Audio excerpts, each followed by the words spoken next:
Antes de iniciar a minha explanação, quero ler para vocês, por achar que neste momento é bem oportuno, um dos pensamentos de um pacifista indiano, um líder pacifista indiano, respeitado em todo o mundo, o qual era advogado, inclusive, formado pela Faculdade de Direito de Londres, mais conhecido por todos como Mahatma Gandhi. Nascido em 1869, falecido em 1948, Gandhi empreendeu grandes esforços em prol da paz mundial, como todos já sabem. E, surpreendentemente, apesar de ter sido indicado por 5 vezes, não recebeu o Prêmio Nobel da Paz. Foi indicado entre os anos de 1937 e 1948. Mas é bom saber que décadas depois, mais precisamente em 1989, 41 anos depois da sua morte, portanto, que ele morreu em 48, o erro foi reconhecido pelo comitê organizador do Nobel, exatamente quando o Dalai Lama Tenzin Gyatso foi ganhar o prêmio, recebeu o prêmio. Então, o presidente do comitê, nesta ocasião, disse que, na verdade, este prêmio era, em parte, um tributo à memória de Mahatma Gandhi. Eis o pensamento que, certamente, foi fruto de suas próprias experiências. O homem que quiser inovar para o bem, inexoravelmente passará por 5 estágios: indiferença, ridicularização, ofensa, repressão e, finalmente, o respeito. Portanto, como nosso maior objetivo com a divulgação da obra Jurisdição da Paz é exatamente de inovar para o bem, estamos satisfeitos em saber que, pelo menos, os piores desses estágios já ficaram no passado, porque agora a nossa realidade de inovar para o bem, em relação à questão da humanização da justiça, não é mais uma utopia de uma minoria. Agora é uma realidade que, aos poucos, vai ganhando o apoio do poder público e, neste caso, também do Poder Judiciário brasileiro. E comprovando assim que não há mais lugar para indiferenças, para ridicularizações, ofensas e nem tampouco repressões, o que para nós já é um grande passo rumo à consolidação dessa ideia inovadora. Agora eu iniciarei uma explanação que será dividida basicamente em 3 tópicos. Tratarei, de início, da importância do movimento pela humanização da justiça, associado à busca de formas pacíficas para se resolver conflitos. No segundo tópico, tratarei sobre a expressão jurisdição da paz e o seu verdadeiro significado. No terceiro tópico, explicarei sobre o que a paz tem a ver com a justiça.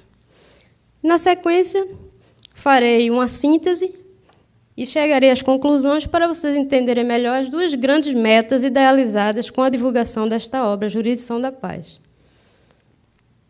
Na verdade, estamos aqui hoje reunidos em prol da humanização da justiça. E esta é uma causa nobre, a qual sentimos uma grande necessidade em divulgar através dessa obra.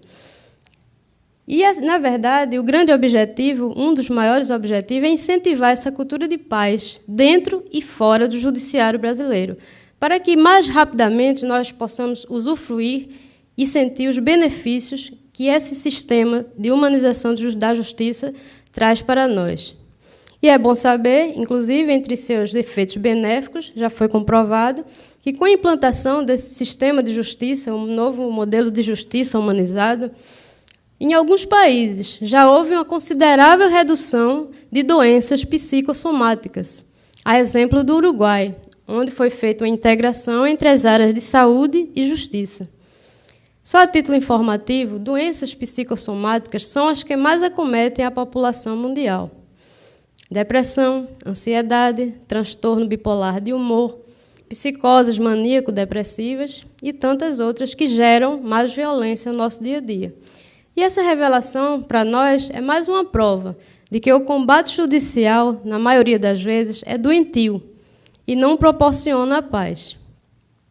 E é exatamente com base nesses dados que também afirmo em nossa obra, e inclusive também com dados em experiências próprias, que é preciso melhorar as vibrações energéticas da humanidade, de todo o planeta Terra.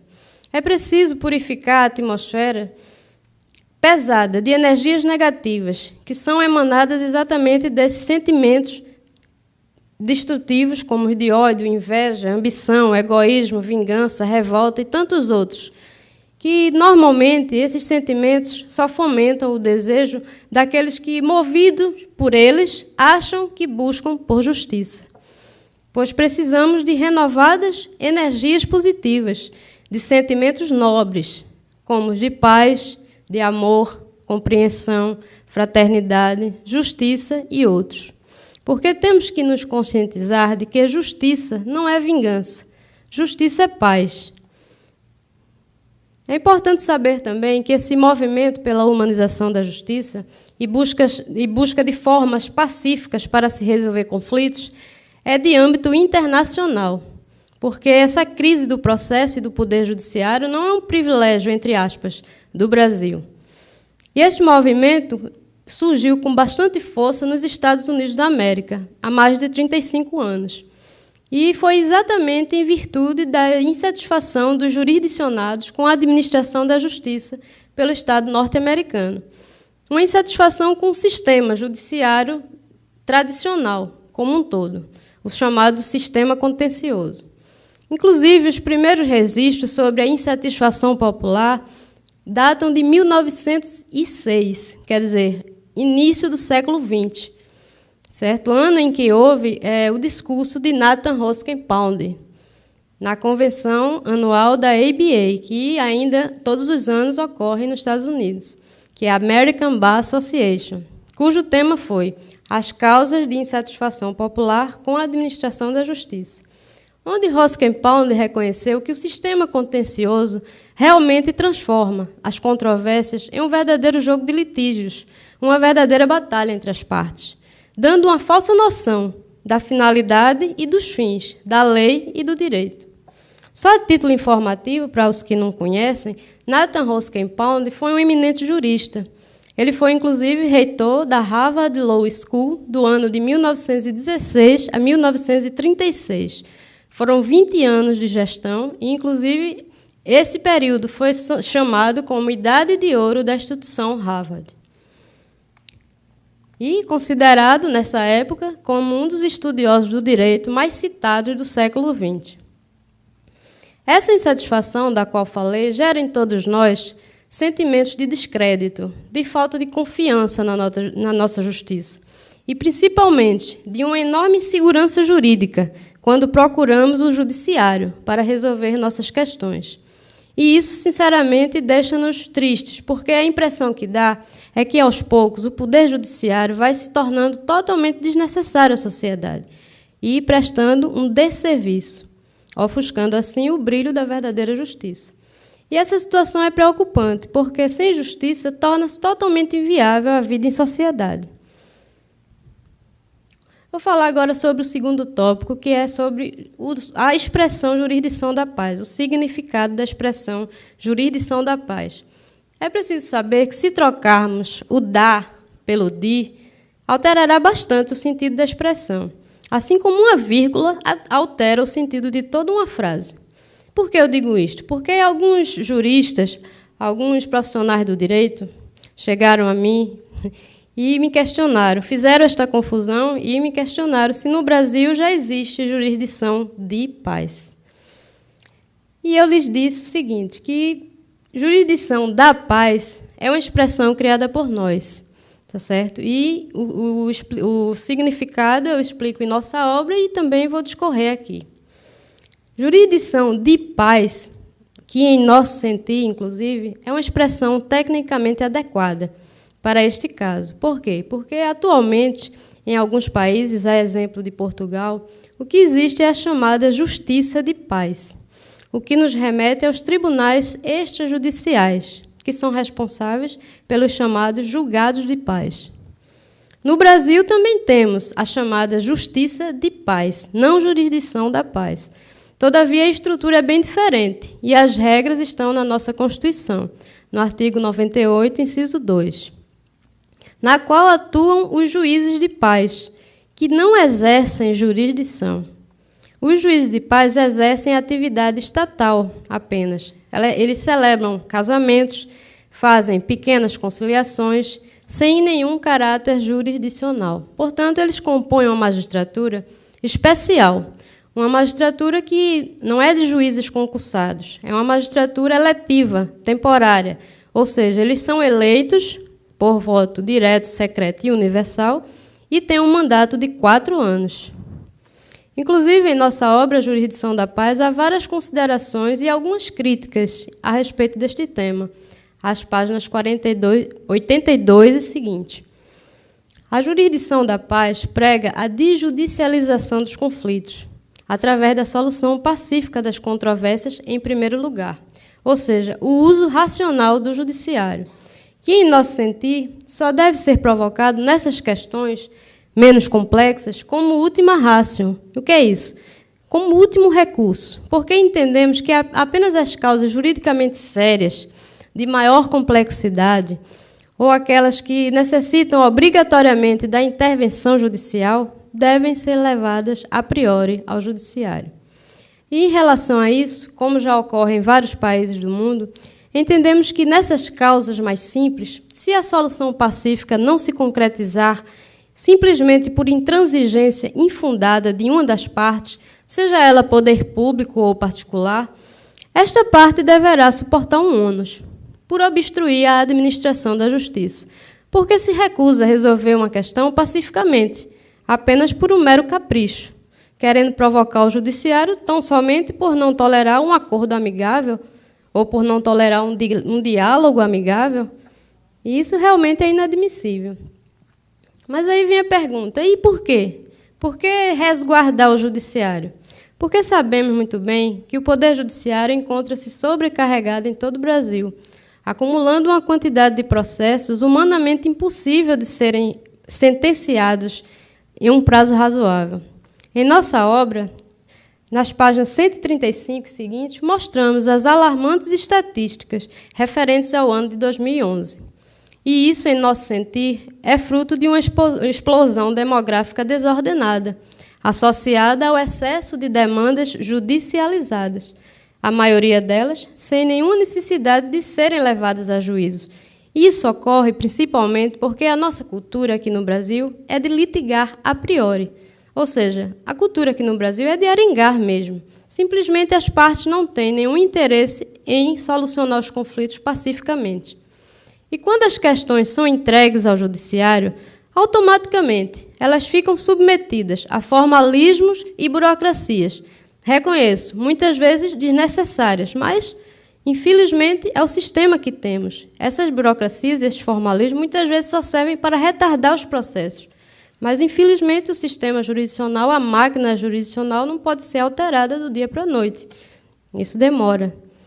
Além disso, ainda temos que considerar o déficit de magistrados e a grande quantidade de recursos existentes em nosso sistema, o que, logicamente, contribui muito para atrasar o deslinde das questões, fazendo com que, inclusive, muitas delas só tenham efetividade para as partes pós-mortem, né? Ou seja, depois da morte. E justiça tardia não é justiça, senão injustiça qualificada e manifesta, como disse Rui Barbosa, há muito tempo atrás, inclusive. Essa prestação jurisdicional é, sem dúvida, uma juris-insatisfação, em nosso sentir. É uma satisfatividade extemporânea, que beneficiará, quem sabe, os sucessores dessas partes, os quais, via de regra, nenhum dano sofreram com essa demora toda.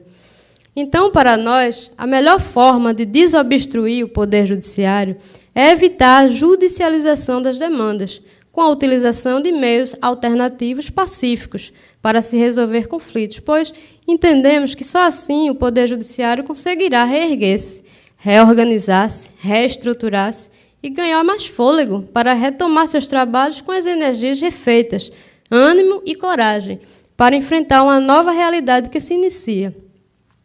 Em relação à desjudicialização dos conflitos, recomendo a vocês a leitura do nosso artigo Vamos evitar a judicialização dos conflitos. O segredo do bem viver está no melhor conviver, que se encontra publicado em nossa página Jurisdição da Paz, na internet. Só para demonstrar o quanto é antigo todo esse problema de excesso de demandas, morosidade da justiça e o quanto é importante pôr em prática o mais rápido possível a humanização da justiça e incentivar o uso racional do judiciário, vou ler aqui para vocês um curioso decreto imperial chinês, o qual também já foi citado em memoráveis palestras da ministra Nancy Andrighi, do Superior Tribunal de Justiça, que foi expedido, este decreto chinês, pelo imperador Hangxi, na tentativa de resolver estes mesmos problemas que estamos enfrentando ainda, em tempos bastante remotos, ainda na China do século VII, de uma forma nada humanizada. Eis o decreto. Ordeno que todos aqueles que se dirigirem aos tribunais sejam tratados sem nenhuma piedade, sem nenhuma consideração, de tal forma que se desgostem tanto da ideia do direito, quanto se apavorem com a perspectiva de comparecerem perante um magistrado. Assim o desejo, para evitar que os processos se multipliquem assombrosamente, o que ocorreria se inexistisse o temor de se ir aos tribunais. O que ocorreria se os homens concebessem a falsa ideia de que teriam à sua disposição uma justiça acessível e ágil. O que ocorreria se pensassem que os juízes são sérios e competentes. Se essa falsa ideia se formar, os litígios ocorrerão em número infinito e a metade da população será insuficiente para julgar os litígios da outra metade. Que decreto desumano, hein? O que é que vocês acham dele? Mas é um caso verídico. É a pura verdade. A obra Jurisdição da Paz também defende a concretização de um moderno e evoluído conceito de jurisdição, o qual deve transcender ao positivismo, com uma mudança de paradigma, ou seja, de uma justiça legalista, eminentemente contenciosa, para uma justiça principiológica, eminentemente satisfativa.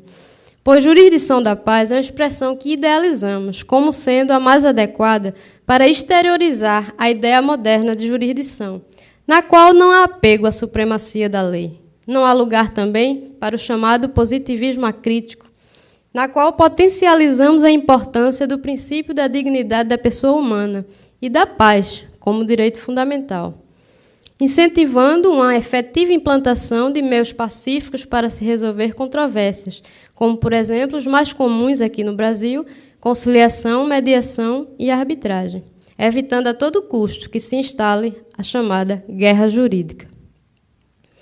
Enfim, a jurisdição da paz se fundamenta no conceito kantiano de justiça. O conceito kantiano, porque foi proposto esse conceito pelo justnaturalista, o filósofo justnaturalista Immanuel Kant. É um conceito de justiça onde a justiça, o juiz não precisa, ele precisa ser mais do que um mero julgador. Não é o bastante ele ser apenas um julgador. Ele precisa ser mais do que um aplicador da lei.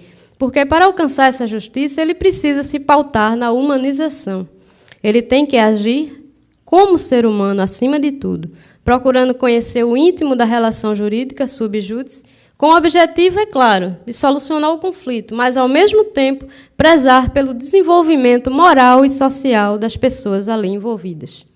E aqui vale a pena registrar 2 casos recentes e bem interessantes que nos mostram notas marcantes de que a humanização da justiça já está se consolidando no judiciário brasileiro e veio para ficar.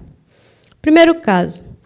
Ouçam o que disse o ministro do Supremo Tribunal Federal, Carlos Aires Brito, no dia 21 de maio de 2010, em João Pessoa, no estado da Paraíba, em seu discurso de encerramento do primeiro encontro técnico de tribunais de contas norte e nordeste do Brasil, promovido pelo Tribunal de Contas da Paraíba, com o bom senso e sinceridade que eles são próprios. No mundo moderno, somos condicionados a pensar dentro de categorias lógicas, estruturadas a partir de métodos rígidos, concebidas segundo o modelo cartesiano. O sentimento e a intuição são valores relegados ao segundo plano. Fecha aspas. Daí a conclusão de que a célebre frase de René Descartes, penso, logo existo, para o ministro Aires de Brito, disse que soaria melhor, sinto, logo existo. O ministro utiliza-se de novas contribuições da medicina para a compreensão da mente humana e baseia-se nos estudos de Roger Sperry, que foi o Prêmio Nobel de Medicina de 1981, sobre a dicotomia do cérebro nos hemisférios direito e esquerdo. Pois, segundo Sperry, a linguagem, o raciocínio lógico, o cálculo e determinados tipos de memória são próprios do hemisfério esquerdo do cérebro, ao passo que, no direito, estão o lado intuitivo, a imaginação, o sentimento e a síntese. Daí, Aires Brito defende que a aplicação do direito deve ser intuitiva, baseada nos estímulos do hemisfério direito do cérebro. Porque, segundo ele, os juristas têm orgulho de pensar e medo de sentir, o que prejudica muito o exercício da interpretação. Daí a sua forte afirmação de que, abre aspas, o difícil não é ser um bom operador do direito no plano teórico e conceitual. Difícil é ser um bom operador jurídico humano, independente, com coragem para fazer justiça e tirar as leis do papel. A própria origem da palavra sentença, diz ele, vem de sentir, de abrir o coração. Fecha aspas. Ainda segundo Brito, os jovens concurseiros dominam em plenitude a legislação, a doutrina, a jurisprudência, sobra-lhes a razão, mas falta-lhes o sentimento crítico de justiça material e a intuição decisória, derivadas do lado direito do cérebro. Vale a pena conhecer o inteiro teor do julgamento da ação direta de inconstitucionalidade número 3510, movida pelo então Procurador-Geral da República contra dispositivos da Lei de Biossegurança, aquela lei que possibilita pesquisas com células-tronco embrionárias, sob a relatoria do ministro Aires Brito, pois é um caso emblemático da aplicação concreta de uma visão humanística do direito. Vale a pena ler. Segundo caso, ouçam o que disse o também ministro do Supremo Tribunal Federal, Celso de Mello, depois de chorar de emoção durante o julgamento de uma ação que pedia o pagamento de indenização para a mãe de uma criança que nasceu com a síndrome de West, apresentando um quadro lamentável: paralisia cerebral, cegueira, tetraplegia, epilepsia e malformação encefálica. Abre aspas. Esse caso mostra que há processos em que o próprio juiz se emociona e se angustia. Tal o grave quadro de desamparo social que se abateu sobre um ser humano tão vulnerável, causado pela frieza burocrática do aparelho de Estado e agravado pela insensibilidade governamental. O STF, no entanto, restaurou a ordem jurídica violada e fez prevalecer, em favor de um menor injustamente posto à margem da vida, completamente ultrajado em sua essencial dignidade, as premissas éticas que dão suporte legitimador ao nosso sistema de direito e ao nosso sentimento de justiça. Fecha aspas.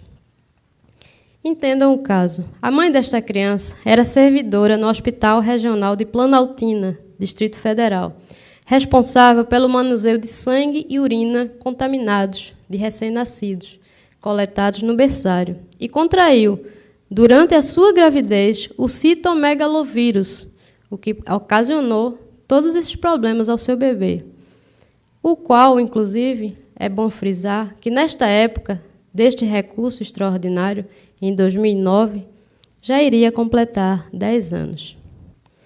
E essa demora toda se deu porque o Tribunal de Justiça do Distrito Federal entendeu não haver nexo de causalidade entre o trabalho da mãe servidora e a doença do seu filho. E por isso, segundo o ministro Celso de Mello, trata-se de um caso doloroso, mais do que doloroso, agravado pela omissão dolosa das autoridades do Distrito Federal, que há 10 anos negavam-se a ajudar a família do menor deficiente. É muito interessante ler o inteiro teor desse recurso extraordinário de número 495.740, ou seja, RE 495.740. Terceiro tópico é sobre a paz. E o que é que a paz tem a ver com a justiça? A paz tem tudo a ver com a justiça. Simplesmente porque a função social da justiça é proporcionar a paz social. Incrivelmente, muitos jurisdicionados ainda nem sabem disso, porque o mínimo que encontram no judiciário é paz. infelizmente. E conforme assevera o professor Paulo Bonavides, em artigo que inclusive encontra-se registrado às páginas 153 e seguintes do nosso livro, a paz foi elevada à categoria de direito positivo e, atualmente, está prevista como princípio constitucional nas constituições modernas, como é a nossa, de 88, no artigo 4º, inciso 6º. A paz agora é considerada como uma espécie de postulado fundamental, que deve, obrigatoriamente, alicerçar as relações sociais e jurisdicionais do mundo moderno. E como todo princípio constitucional, a paz tem a mesma força, a mesma virtude, a mesma expressão normativa dos direitos fundamentais. Enfim, antes tínhamos um conceito meramente filosófico de paz. Tínhamos paz apenas na teoria. Hoje, temos um conceito verdadeiramente jurídico de paz, a paz na prática, nas próprias decisões jurisdicionais. Para concluir, então, podemos dizer que a jurisdição da paz tem duas grandes metas. Uma que deve ser alcançada, desejamos, em curto prazo, e outra que será atingida em prazo mais longo. A meta a ser alcançada em curto prazo é exatamente o efetivo exercício da jurisdição da paz, ou seja, a concreta aplicabilidade de tudo que falei sobre o evoluído conceito de jurisdição, sobre a humanização da justiça, a pacificação de conflitos, a nova postura dos magistrados e dos aplicadores do direito. Pretendendo-se assim que, ao final de cada processo, torne-se uma constante as partes reconhecerem que valeu a pena se socorrerem do judiciário, como infelizmente não é o caso atualmente. Portanto, seguindo esse raciocínio, agora entramos numa nova era, uma era em que toda e qualquer tutela jurisdicional deve ser prestada de uma forma adequada à nossa evolução. E isto alicerçado, na verdade, na força do direito humanizado, e não mais no direito da força. Do direito interpretado e aplicado à luz dos preceitos fundamentais, dos preceitos chamados constitucionais explícitos e implícitos, dos direitos fundamentais e dos valores morais e éticos, porque entendemos que só assim será possível abrandar os rigores da lei e trazer e manter concretamente a paz social através da justiça. E quanto aos valores morais, quero dizer que não podemos simplesmente ignorar ou desprezar as leis de Deus. Porque, mesmo sendo o Brasil um Estado laico, nossos constituintes, no preâmbulo da moderna Constituição de 1988, chamada pelo nosso saudoso Ulisses Guimarães de Constituição Cidadã, eles tiveram bastante humildade para promulgá-la sob a proteção deste mesmo Deus, o qual, independentemente de divergências religiosas, deve ser respeitado como ser supremo, sempre e acima de qualquer coisa. Inclusive, quero também aproveitar aqui para esclarecer que, apesar de ter transcrito em nossa obra alguns trechos das Sagradas Escrituras que julgamos importantes, não defendo e nem condeno religião ou seita alguma. Simplesmente quis enfatizar o teor do Evangelho sobre paz e justiça. E lembrar a todos, é claro, sobre o devido respeito que devemos ter às leis de Deus como seres espirituais que somos. A outra grande meta é bem mais ousada e, por isso, ainda mais gratificante, e só será alcançada em longo prazo, sob a condição da primeira meta trilhar um caminho de sucessos e, ao final, lograr êxito. Porque, em nosso ver, terá uma importância histórica, haja vista que, no futuro, essa nossa preocupação do presente, com o uso racional do judiciário, proporcionando um chamado desenvolvimento sustentável dessa justiça, consolidará essa nova justiça humanizada do século XXI, a qual será vista no futuro como uma das maiores conquistas da nossa geração, em benefício das gerações futuras. Um legado de inestimável valor, fruto de um verdadeiro resgate da justiça pela paz e para a paz. Ou seja, será um momento ímpar, em que a justiça se fará brilhante e resgatará sua hegemonia, pois será uma justiça moderna e humanizada, e, por isso mesmo, despida dos entraves atuais, isto é, muito mais justa, célere, acessível e eminentemente satisfativa.